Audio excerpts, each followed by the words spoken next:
So let's start off with a little bit about telling us your background, where you're coming from, and maybe some things that you're really interested in. My name is Matt Champion. I'm the Chief Marketing Officer for BevMo, regional California, Washington, Arizona-based specialty retailer. We specialize in wine and fine spirits, 162 stores throughout, combination of e-com as well as standard brick and mortar retail. I'm a 15-year-ish veteran of marketing in the retail space. Started with companies like Procter & Gamble. I've worked on businesses like Walgreens and across CPG brands, most recently with Amazon, where I managed Amazon Canada. And now I'm here at BevMo here in California, and it's been a fantastic transition, and what a year to be at BevMo. When you think about personalization, how important is it for a brand like BevMo, and how and where did this whole personalization journey for you start? You know, the piece with personalization is that you have two aspects of it. You can be over-personalized and not helpful. Telling someone that their Facebook feed just changed and that they've broken up with, call it their boyfriend, and you want to give them a whiter, brighter smile is not helpful. But if you have personalization that aids an assortment, is timely and is relevant, it makes all the difference to a customer because it feels like you understand me without being invasive to me. And that's where personalization meets that sweet spot of both marketing and the art and science of consumer interaction. A lot of these pieces, when I was at Amazon, when I came to BevMo and learned they'd already brought you on board as a partner, and then we tightened some of those pieces about how we were going to do personalization and brought it on board for the website. It changed everything about how we communicate one-on-one with our consumers, from dynamic email to adjacency assortment to what we're going to do from, hey, just recommended for you, all the way to it's your birthday type of purchase plays. It's changed everything about how we talk and relate with our customer. All these different use cases, from birthday to recommended for you, all across all these different channels. So maybe let's take a step back and let's talk about some of the trends that you're seeing in personalization and data. You know, when you think about it, how important is collecting your own first-party data and managing all these different digital channels that you have? And how do you find putting all of them together work? And how do you succeed in that? You know, what's interesting is personal data can be radioactive, and it can be too much, and you have too many things, and there's a lot of regulations around it. And as a customer, you want to be very careful about what individuals are in businesses and countries or places are collecting about you and what they know, what they share, and what they don't share. So one of the most important things for us is that we don't share our customers' data. We use our customers' data internally in order to help with what are good assortment choices.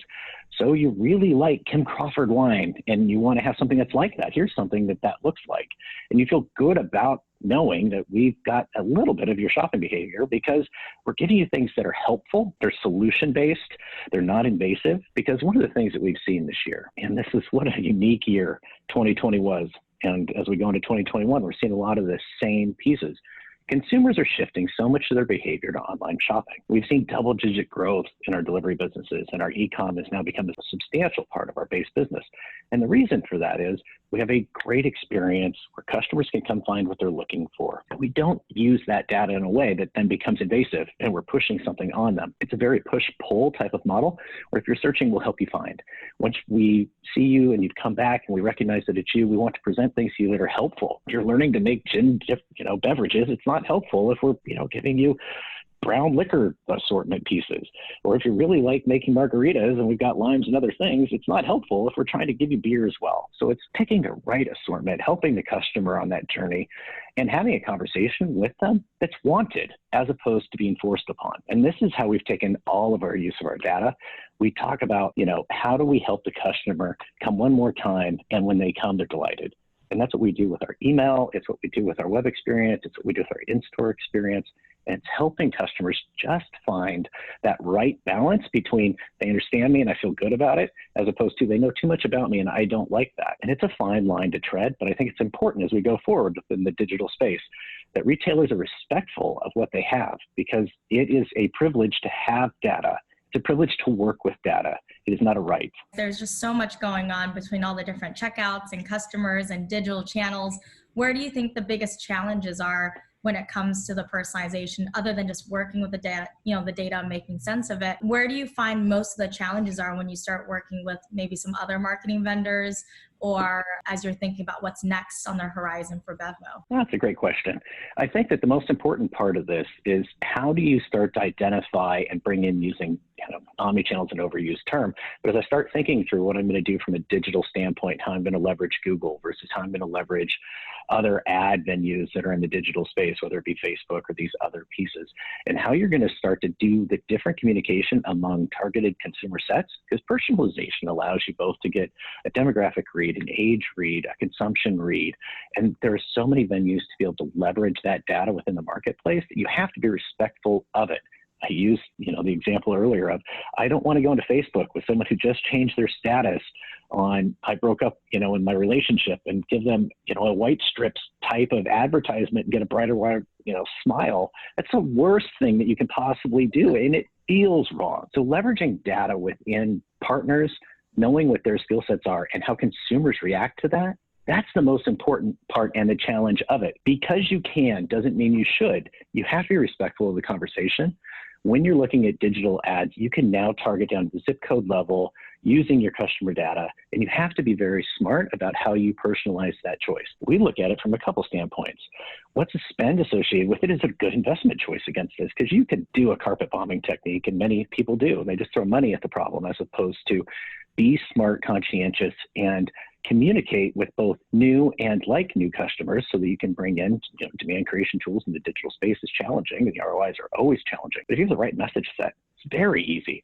Customers are always looking for the right thing. It doesn't always have to be new. But when it is new and it's relevant and it's convenient, you break down those trial barriers to first trip or to repeat trip or to increase consumption so much easier. So it goes into respect the customer, look at the channels and what they can bring to it, balance through how they're doing that as part of your communication model and what you believe in as a core capacity and competency within your CRM. Do you want to over communicate? Do you want to leverage it in order to, sell and monetize, which we don't do?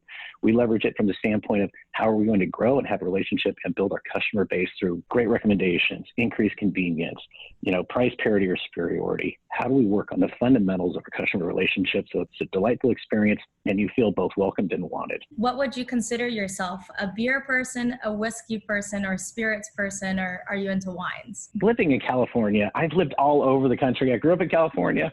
I've just recently come back after, a lifetime away. I will say that disproportionately, I'm actually a sparkling wine person. It is, in my mind, joy in a bottle. It's something you can have on a Tuesday.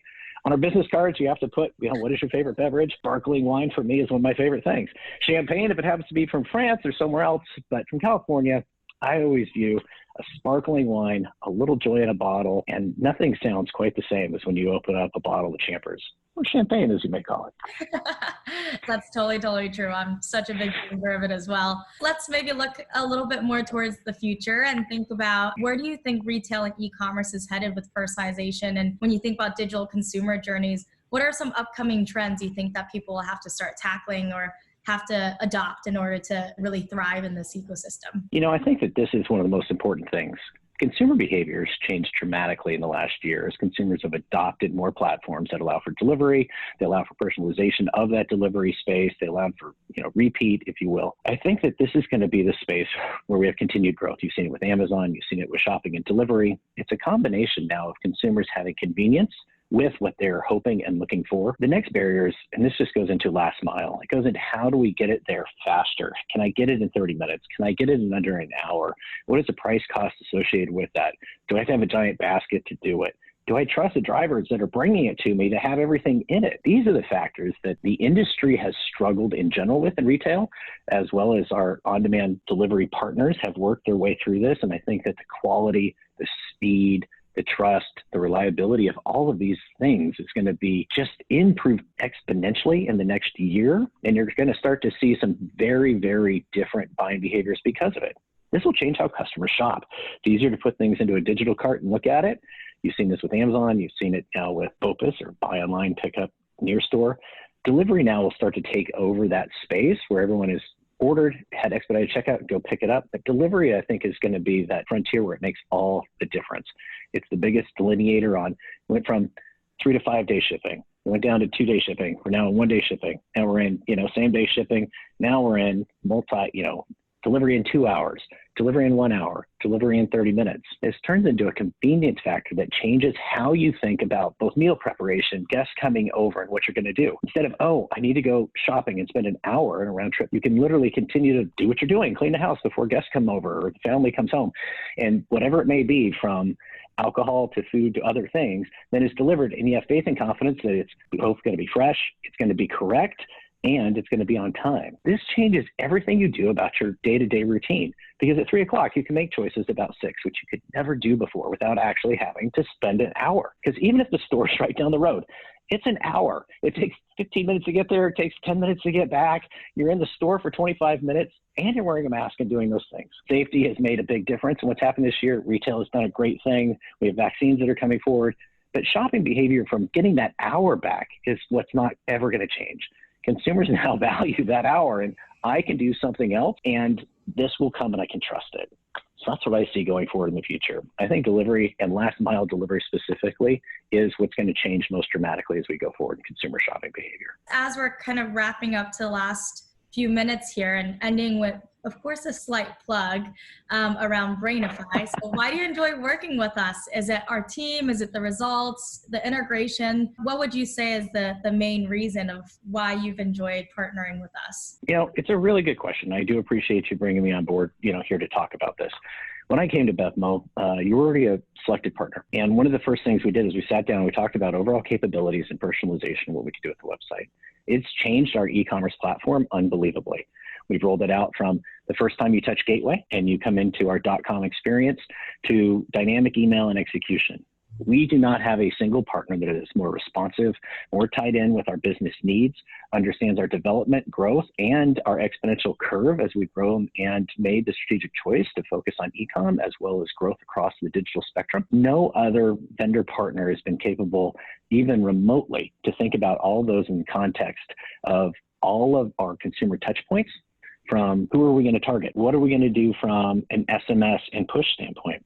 How are we going to work with an e-com model? How am I going to track and have the same type of conversation with customers across multi-channels so that you're not having a unique conversation on the app as you are on .com, or your email is not reflective of what you're going to see when you come to your Gateway experience. And so that understanding of the business requirements, understanding of the business, the unique requirements in the retail landscape, which are so challenging. In this last year, it could not have been more challenging across the retail spectrum. You had the haves and have-nots. Can you adjust an audible to the changing business dynamics, the changing regulatory environment, the changing factors within society fast enough in order to survive and flourish? Or you don't. And it really became Survivor Island, and it's one of those pieces. And without the support, the capabilities, and the flexibility that your team brought to the table, we wouldn't have been able to do what we did in 2020, and we wouldn't be able to flourish the way we are in 2021. Data is a privilege, it's not a right.